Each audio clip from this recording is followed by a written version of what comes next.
स्वागत है। आज हम लोगों का जो टॉपिक है वह है मुद्रण संस्कृति और आधुनिक दुनिया। तो इस टॉपिक को शुरू करने के पहले अपने चैनल को लाइक, सब्सक्राइब, शेयर करना ना भूलें। तो यह आज हम जो टॉपिक शुरू कर रहे हैं मुद्रण संस्कृति और आधुनिक दुनिया, यह टॉपिक हमारा सामाजिक विज्ञान से जुड़ा हुआ है, कक्षा 10।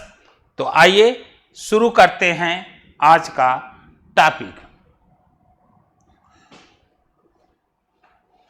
19वीं सदी में के बच्चे, महिलाएं, 19वीं सदी के बच्चे, महिलाएं और मजदूर। 19वीं सदी में हमें क्या पढ़ना है? बच्चे, महिलाएं और मजदूर। तो चलिए शुरू करते हैं। 19वीं सदी के बच्चे, महिलाएं और मजदूर के संदर्भ में हम लोग थोड़ा सा जानने का प्रयास करते हैं कि 19वीं सदी में इनकी क्या स्थितियां रहीं। तो सबसे पहले यूरोप में 19वीं सदी में जन साक्षरता। 19वीं सदी में अगर हम कहें तो 19वीं सदी में जन साक्षरता, जन साक्षरता माने जान रहे हैं ना, लोगों की शिक्षा। जन साक्षरता ने अत्यधिक तरक्की की। 19वीं सदी में लोगों की जन साक्षरता जो है अत्यधिक तरक्की की। जन साक्षरता अत्यधिक तरक्की की और जिसके फलस्वरूप महिलाएं और बच्चों के रूप में देखा जाए, इनके तरक्की के फलस्वरूप बच्चों और महिलाओं में, दोनों वर्गों में हम कहें तो बच्चों और महिलाओं में अगर हम देखें तो बच्चों और महिलाओं के अंतर्गत पढ़ने के प्रति पाठक होने का रुझान बढ़ा। बच्चों और महिलाओं में एक नए पाठक वर्ग का अभ्युदय हुआ, एक नए पढ़ने वालों का सिलसिला शुरू हुआ। 19वीं शताब्दी के अंत में, ये भी ध्यान दीजिएगा, इस सदी के अंत में एक और नई व्यवस्थाएं होती हैं। नया बरगुदा, जहां साक्षरता बढ़ा, नया बरगुदा। वहीं दूसरे में इस सदी के अंत में प्राथमिक शिक्षा अनिवार्य हो गई। प्राथमिक शिक्षा क्या हो गई? इस सदी के अंत में प्राथमिक शिक्षा अनिवार्य कर दी गई। 19वीं सदी के अंत में पाठकों की और इससे एक नए पाठक, प्राथमिक शिक्षा जब अनिवार्य हो गई तो एक नए पाठक वर्ग की श्रेणी दिखाई देने लगी। 1857 में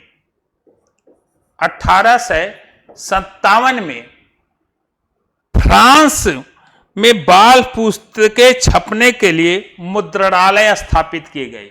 1857 में फ्रांस में बाल पुस्तकें छपने के लिए, फ्रांस में बाल पुस्तकें छपने के लिए मुद्रणालय की व्यवस्था की गई। इसमें इस प्रेस द्वारा पुरानी और नई दोनों तरह की कथाएं और लोक कथाओं का प्रकाशन किया गया। इस बाल पुस्तक में पुरानी और नई दोनों प्रकार की कथाओं का उल्लेख किया गया। 19वीं सदी के बच्चों के संदर्भ में हम यह बातें बता रहे हैं कि पुरानी और नई दोनों प्रकार की लोक कथाओं का प्रचलन किया गया। जर्मनी में ग्रिम बंधुओं ने, यह तो रहा यहां का। अगर हम बात करें कि जर्मनी के संदर्भ से, तो जर्मनी में ग्रिम बंधुओं ने कठिन परिश्रम के पश्चात भी किसानों के मध्य से लोक कथाओं का संकलन किया। यहां किसानों से अत्यधिक परिश्रम करते हुए किसानों से के माध्यम से इन्होंने लोक कथाओं का प्रचलन किया। क्या किया? लोक कथाओं का संकलन किया। किसानों के माध्यम से लोक कथाओं का संकलन किया। ग्रीम बंधुओं ने लोक कथाओं का संकलन किया। कौन?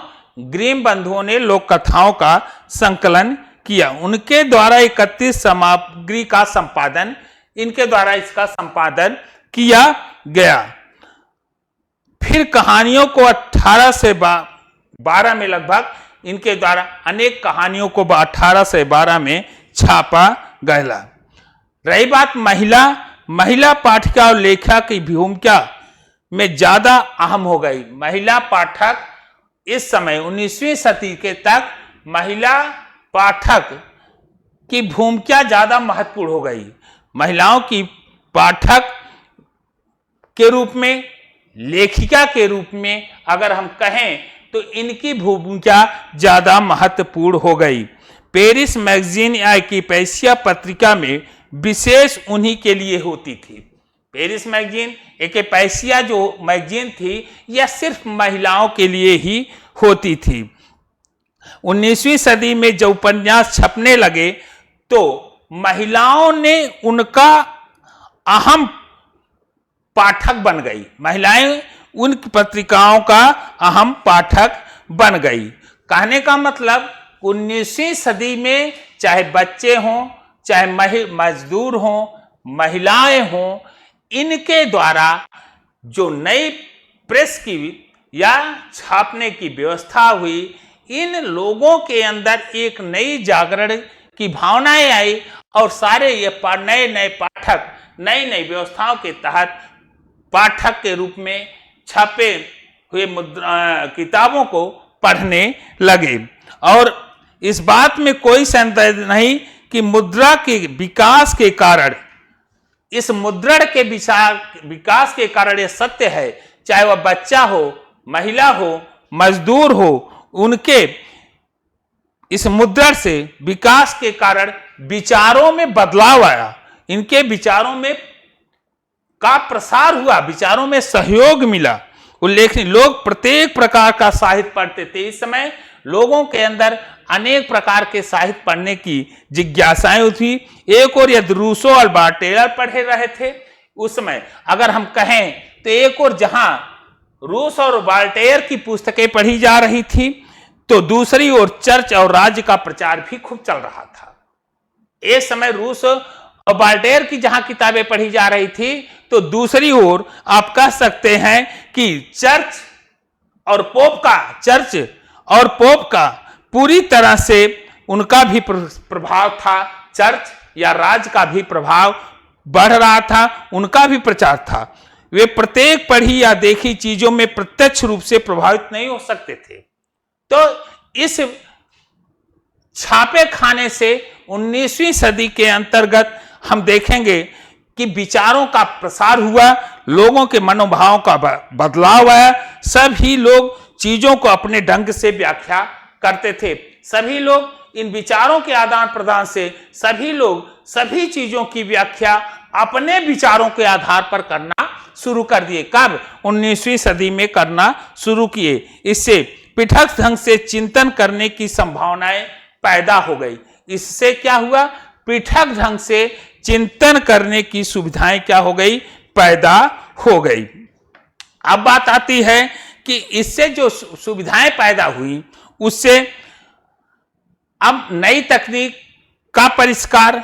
यहां हम देखेंगे कि नई तकनीक का परिष्कार हुआ, तो नई 18वीं शताब्दी के अंत में जो नई तकनीक का परिष्कार हुआ, वह कब?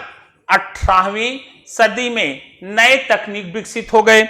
और नए तकनीक के निर्माण से धातु का प्रयोग, इस प्रेस के छपाई में किसका प्रयोग नई तकनीक में किया? नई तकनीक में क्या आया? इस छपाई में धातु का प्रयोग किया जाने लगा। नई तकनीक में क्या आया? छपाई में किसका प्रयोग होने लगा? धातु का प्रयोग किया जाने लगा। 19वीं सदी में छापे खाने की तकनीक में अगर देखा जाए तो धातु का प्रयोग, और 19वीं सदी में जब जाएंगे तो 19वीं सदी में छपाई खाने में निरंतर सुधार होता रहा है, इसमें लगातार सुधार होता गया। 1919 के मध्य से न्यूयॉर्क के रिचर्ड यम हो, न्यूयॉर्क के कौन? न्यूयॉर्क के रिचर्ड यम हो ने शक्ति चलित बेलनाकार, रिचर्ड यम हो ने शक्ति चलित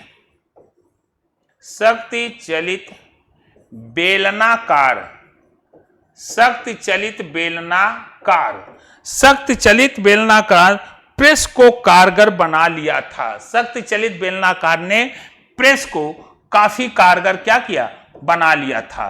प्रेस को कारगर बना लिया था क्या? शक्ति चलित बेलनाकार। इसमें प्रति घंटे 8000 शीट छाप सकते थे। इसे इस नई तकनीक से प्रति घंटे अगर हम कहें तो यहां 8000 सीटें छापी जा सकती थी। यह एक नई व्यवस्था के आधार पर यह बदलाव अनवरत हो रहा। 18वीं सदी से आप देखेंगे तो लगातार छपाई खाने में नई नई परिष्कार हो रहे हैं और 8000 तक सीट छाप सकते थे। सभी सदी के अंत में ऑफसेट प्रेस आ गया और इस सदी के कौन सा? इस 19वीं सदी के अंत में ऑफसेट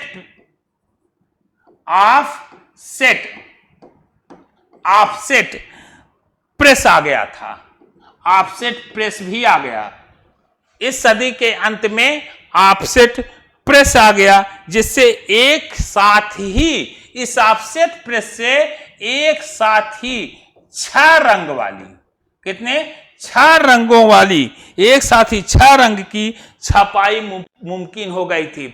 ऑफसेट प्रेस आने से यह तकनीकी का ही गुणवत्ता है कि एक साथ 6 रंगों वाली छपाई की जा सकती थी, जिसमें 6 रंग छपाई में प्रयोग। 20वीं सदी के शुरू में बिजली से चलने वाली, 20वीं सदी में हम देखेंगे तो बिजली से चलने वाले प्रेस की शुरुआत हुई। किससे? बिजली से चलने वाली।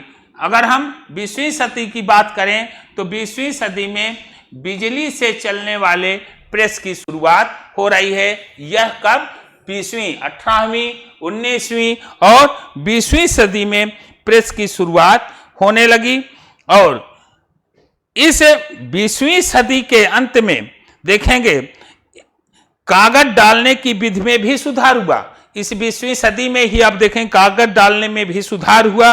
प्लेट की भी गुणवत्ता में सुधार हो रहा है और साथ ही स्वचालित पेपर रील और रंगों के लिए फोटो विद्युतीकरण का भी प्रयोग किया जा रहा है। इस सारे विकास कब हो रहे हैं? 20वीं सदी के अंतर्गत। छोटी छोटी मशीन इकाइयों में कुछ सुधार की बदौलत छपे हुए पन्ने का रंग रूप ही बदल गए। छपे हुए जो पन्ने थे वह क्या हो गए? उसके रंग रूप बदल दिए गए।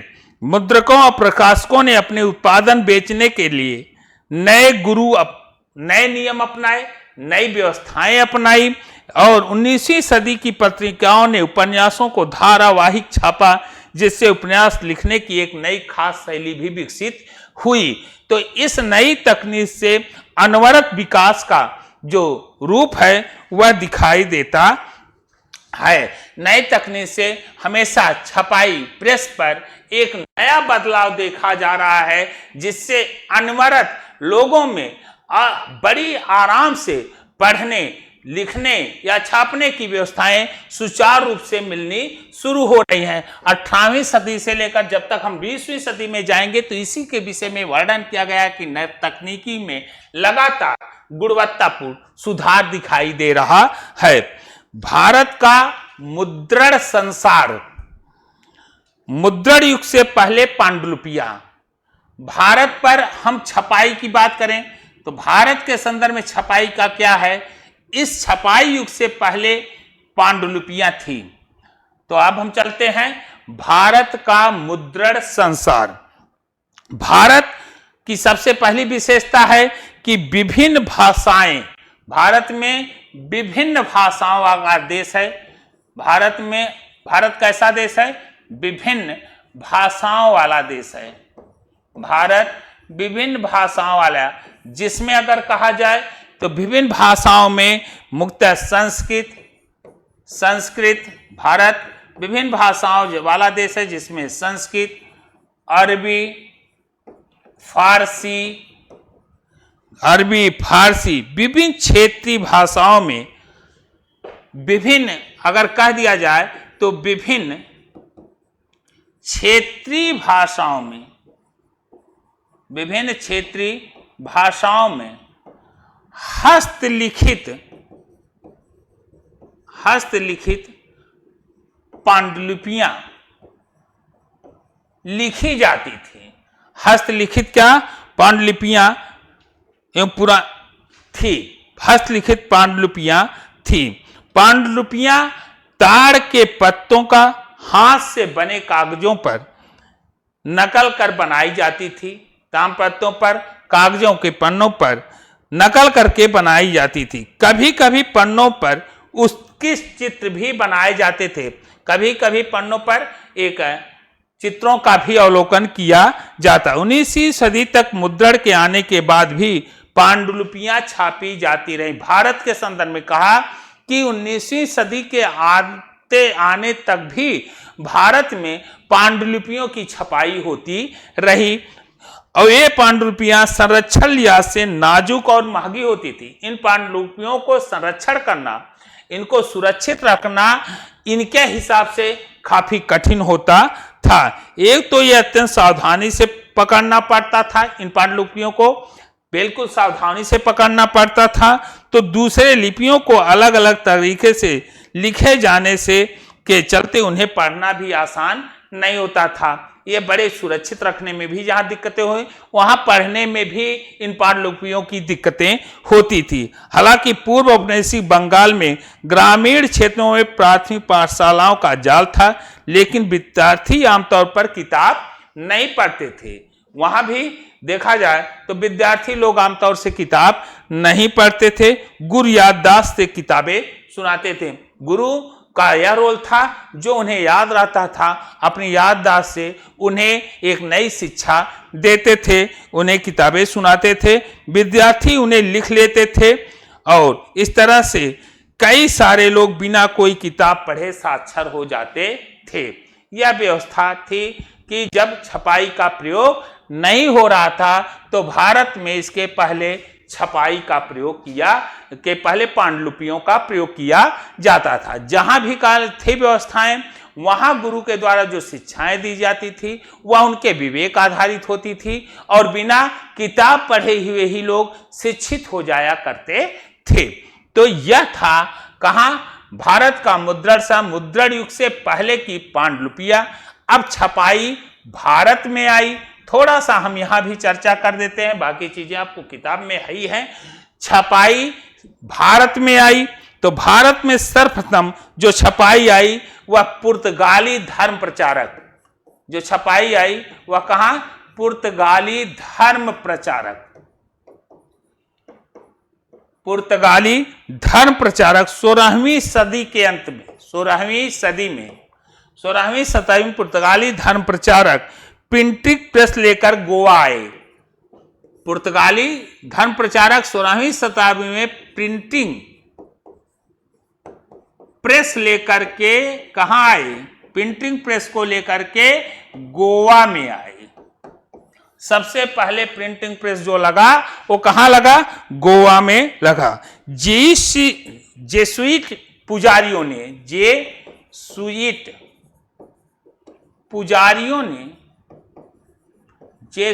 पुजारियों ने कोंकणी भाषा सीखी। यह जो पुजारी थे, यह जब यहां लगा तो इन्होंने कौन सी भाषा सीखी? कोंकणी भाषा सीखी। जेसुइट पुजारियों ने कोंकणी भाषा सीखी।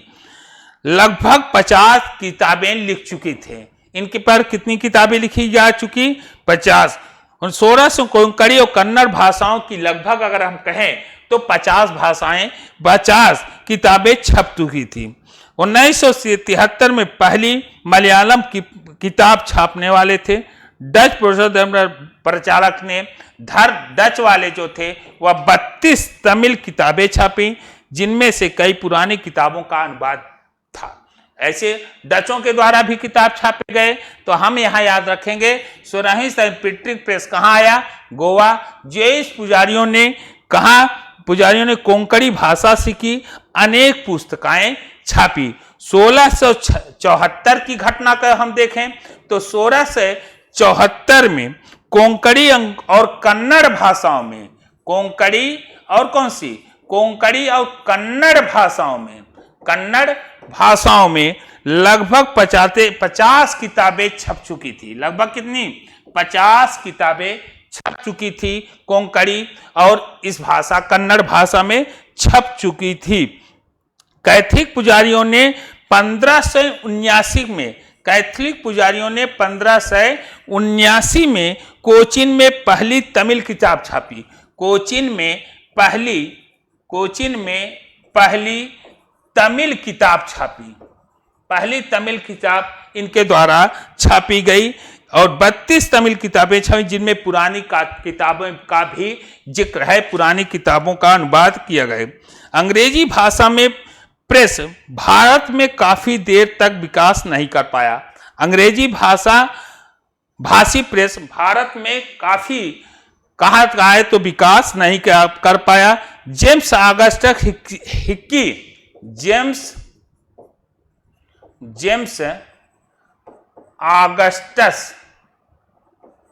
हिक्की ने 1780 में बंगाल गजट नामक एक साहित्यिक पत्रिका का संपादन शुरू किया।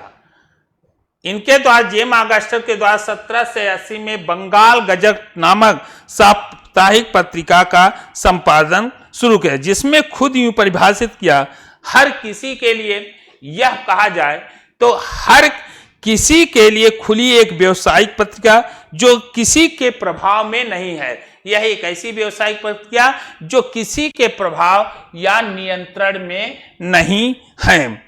हिक्की ने ढेर सारे विज्ञापन छापता था, जिससे दासों की बिक्री से जुड़े हुए विज्ञापन भी शामिल थे। यह ढेर सारी विज्ञापन छापता था, जिसमें अगर हम कहें तो ढेर सारे विज्ञापन किससे थे? जो दासों की बिक्री के जुड़े हुए विचारों से शामिल थे। लेकिन साथ ही भारत के कार्यरत वरिष्ठ अंग्रेज अधिकारियों से जुड़ी गपबाजियों का भी इनके लेखन, इनकी संपादन में दिखाई देता है, इनकी छपाई में अवलोकित होता है। तो भारत में मुद्रण का जो संसार और मुद्रण युग से पहले हमने क्या कहा? पांडुलिपियों का जिक्र किया। किसके पहले? मुद्रण से पहले पांडुलिपियां छपी। अब है कि छपाई भारत में कब आई? तो छपाई जो जेम्स हिक्की के द्वारा बंगाल गजट प्रकाशित किया गया था, इससे इनके द्वारा जो दासों का जो खुले स्वतंत्र रूप से अपने विचारों का संपादन करते थे, इससे नाराज होकर गवर्नर जनरल, यहां से ध्यान दीजिएगा, इनसे नाराज होकर गवर्नर जनरल वारेन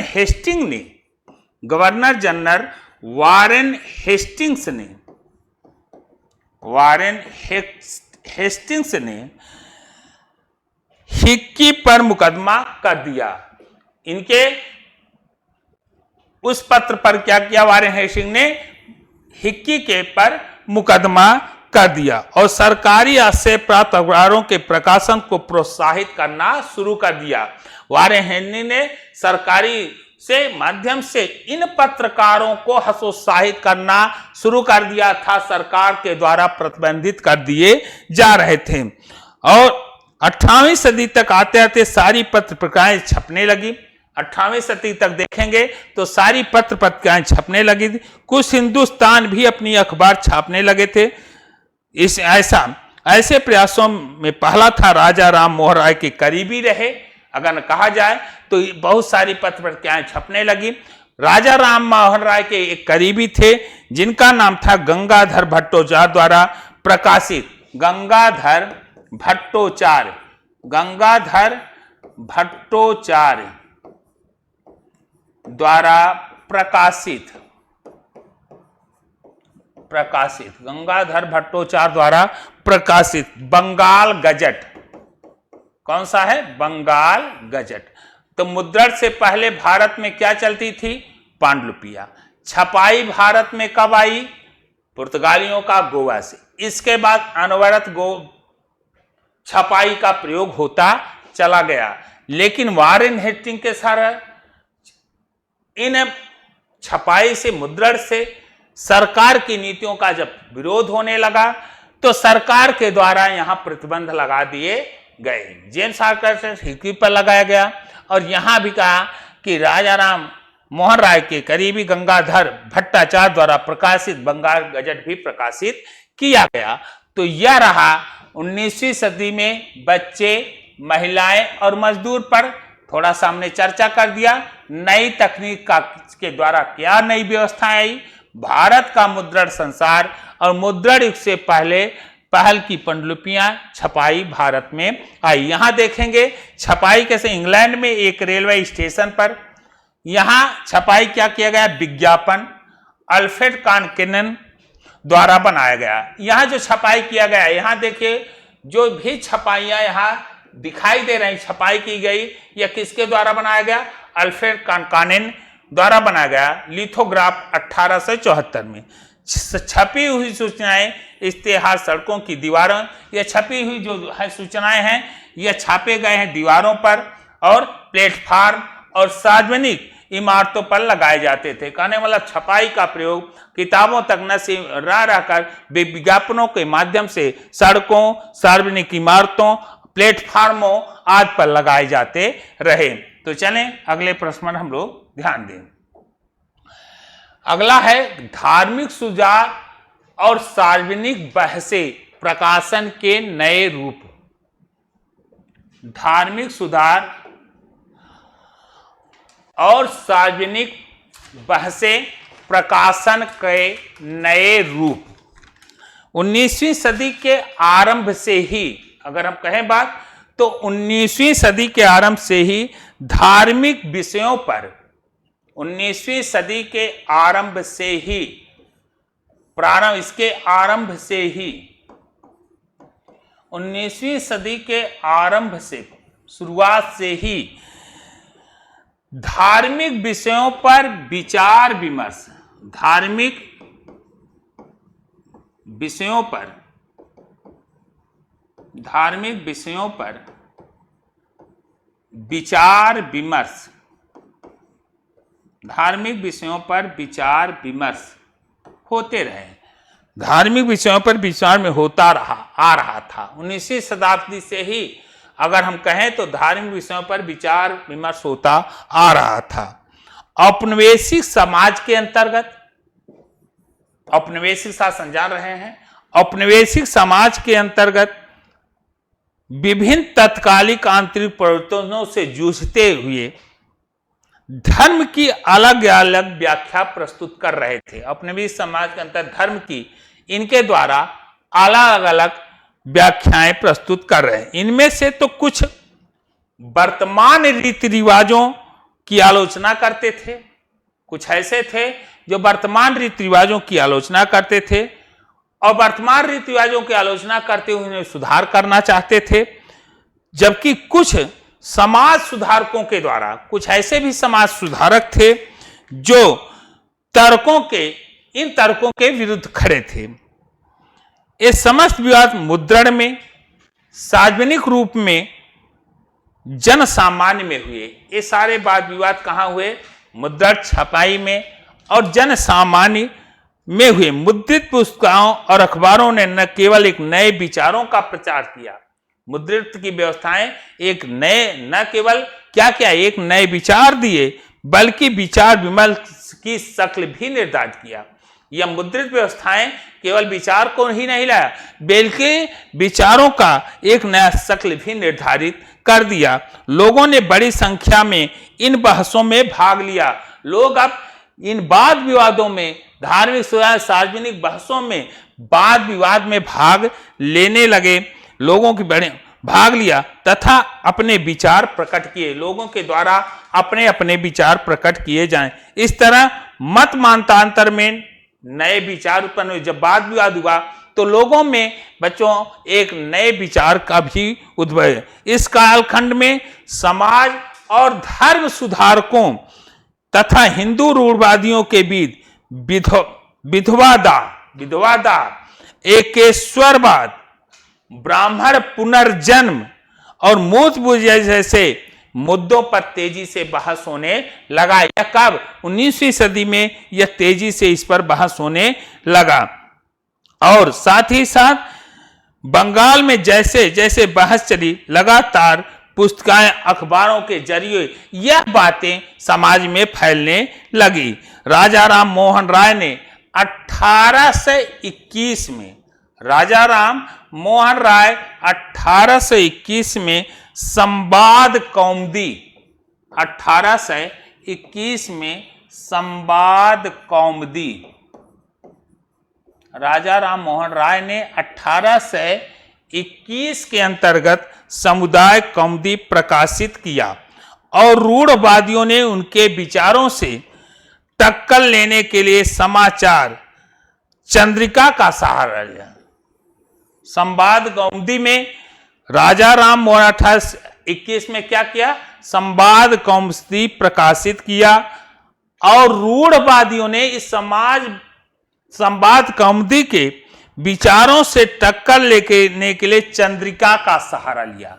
यह रूढ़वादियों का था जिसने किसका सहारा लिया? चंद्रिका का सहारा लिया। दो फारसी अखबार जां-ए-जहां, एक ऐसे अखबार थे, दो फारसी अखबार थे, एक का नाम था जाम-ए-जहां, एक फारसी अखबार थे जाम-ए-जहां नामा, और दूसरा समस्सुल 1882 में प्रकाशित हुए। 1882 में ये भी अखबार प्रकाशित हुए। उत्तर भारत में उलमा मुस्लिम राजवंशों के पतन को लेकर चिंतित थे। उत्तर भारत में उलमा मुस्लिम राजवंशों को लेकर के क्या थे? चिंतित थे। उन्हें डर था कि औपनिवेशिक शासन धर्मांतरण को बढ़ावा दे रहा है। इस 1867 में स्थापित देवबंद सेमिनरी ने मुसलमान पाठकों को रोजमर्रा के जीवन जीने के लिए सलीका और इस्लामिक सिद्धांतों के मायने समझाते हुए हंजारे फतवे जारी किए।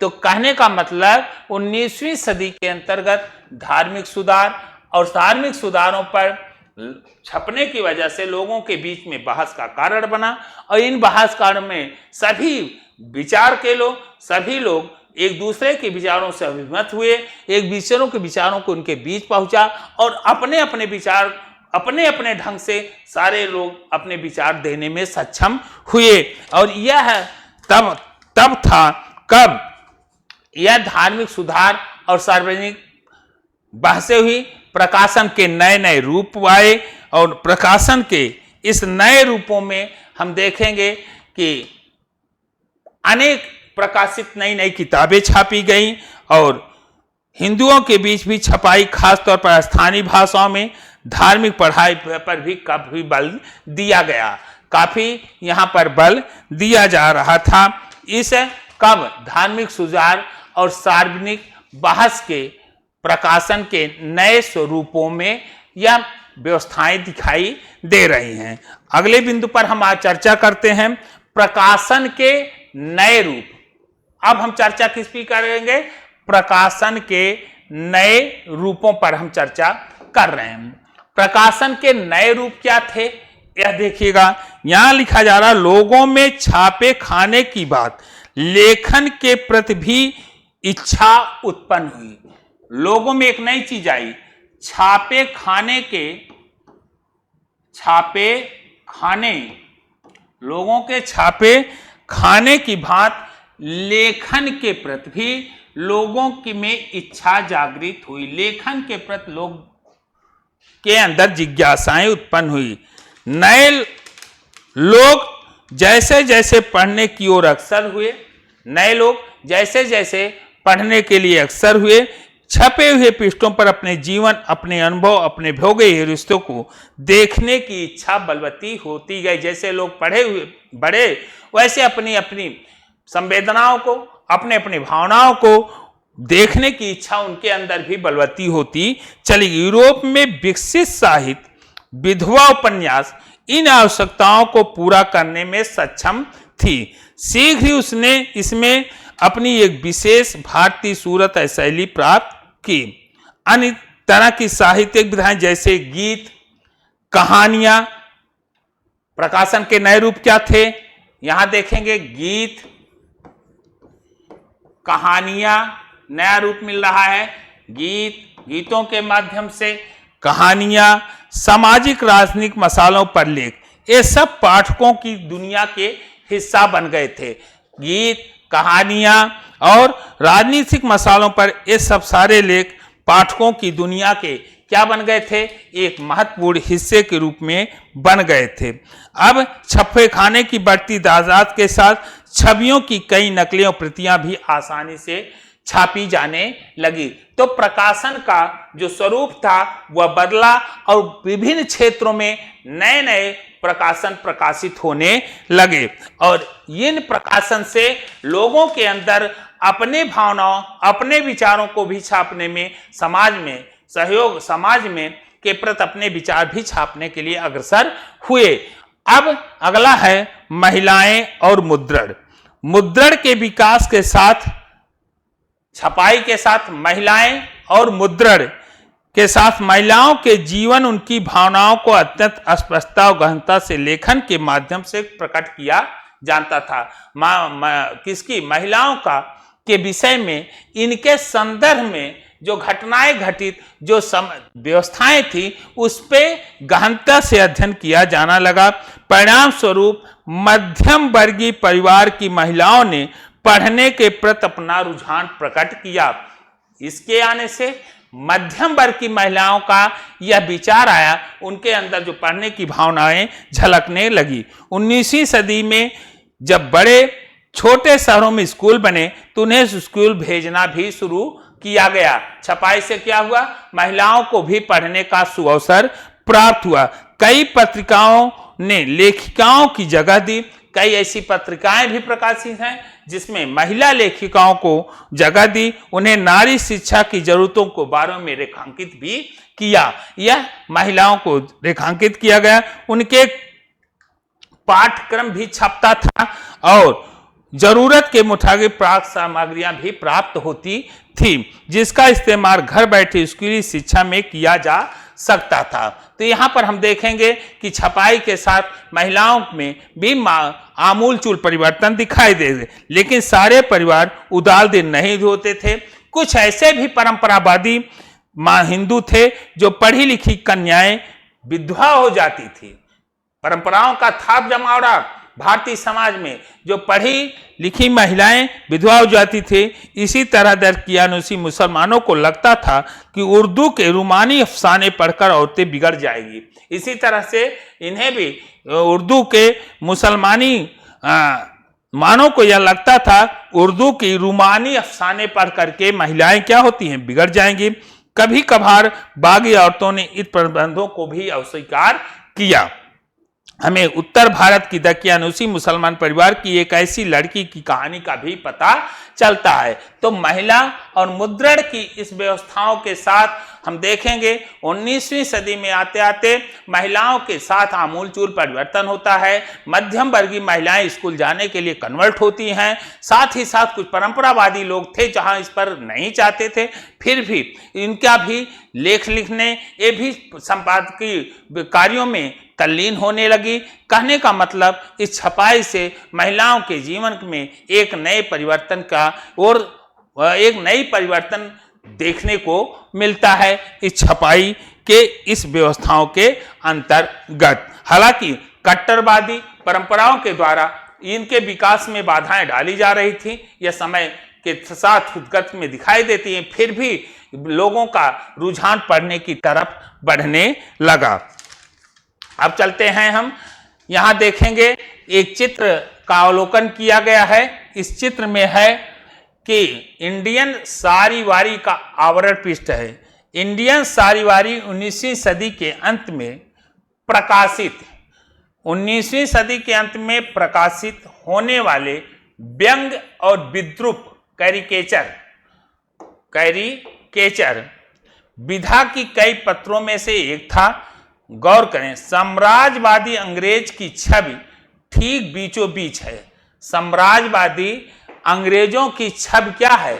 यह जो छवि दिखाई देती है अंग्रेजों की, यह इनके कहाँ है? बीचों बीच है।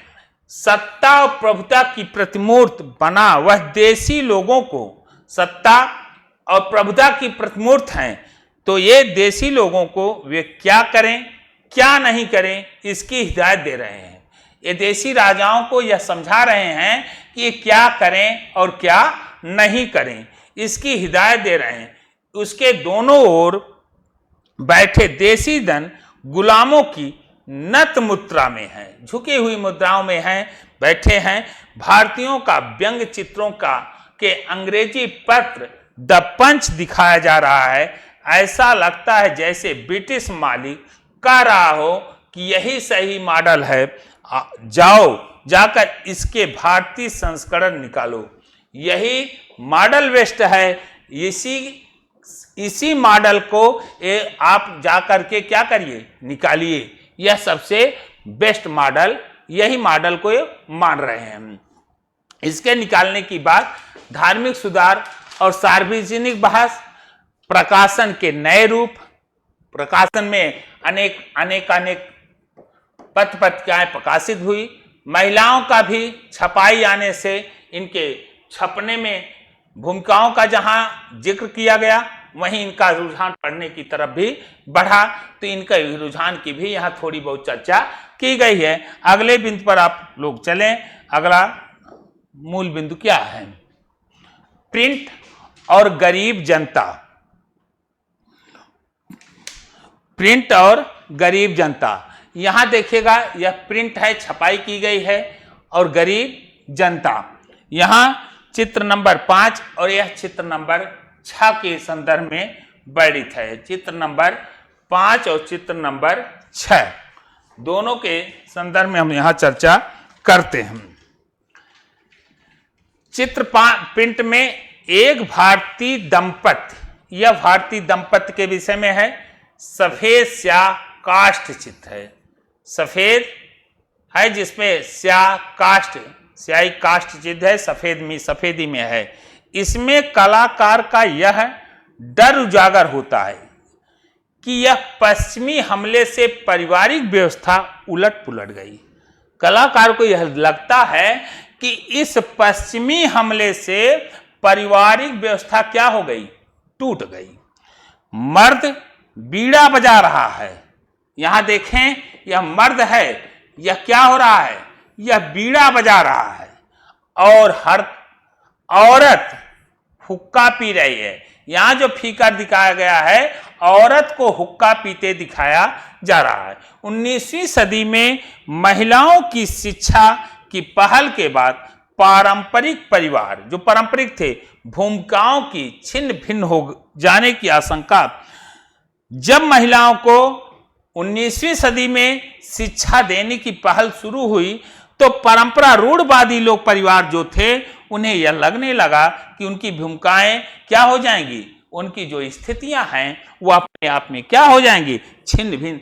ऐसी उन्हें आशंका थी कि यह जो जब हम किसको महिलाओं को क्या देंगे, शिक्षा, तो परिवार के जो परंपरावादी थे उन्हें लगा कि मेरी भूमिकाएं अपने आप में क्या हो जाएंगी, छिन्न भिन्न हो जाएंगी। आइए चित्र नंबर 6 में क्या कह रहा है कि यहां पर एक भारतीय दंपत्ति की बात की जा रही थी, यहां एक यूरोपीय दंपत्ति है, और इस यूरोपीय दंपत्ति के संदर्भ 19वीं सदी का काष्ठ चित्र है। काष्ठ माने काठ पर, पेड़ पर, काठ पर इस लकड़ी का चित्र है। इस तस्वीर में पारंपरिक भूमिकाओं का निरूपण है। यह पारंपरिक भूमिकाओं का निरूपण किया गया है, पारंपरिक भूमिकाओं का जिक्र है। साहब शराब की बोतल थामे हैं। साहब जो हैं वह क्या हैं, यह साहब बैठे हुए हैं और साहब जो हैं शराब की बोतल को लिए हुए हैं। साहब और मेम साहब वायलिन बजा रही हैं। साहब शराब की बोतल लिए हैं, देखिए शराब की बोतल है, साहब शराब की बोतल लिए हुए हैं। मैम जो हैं वह वायलिन बजा रही हैं।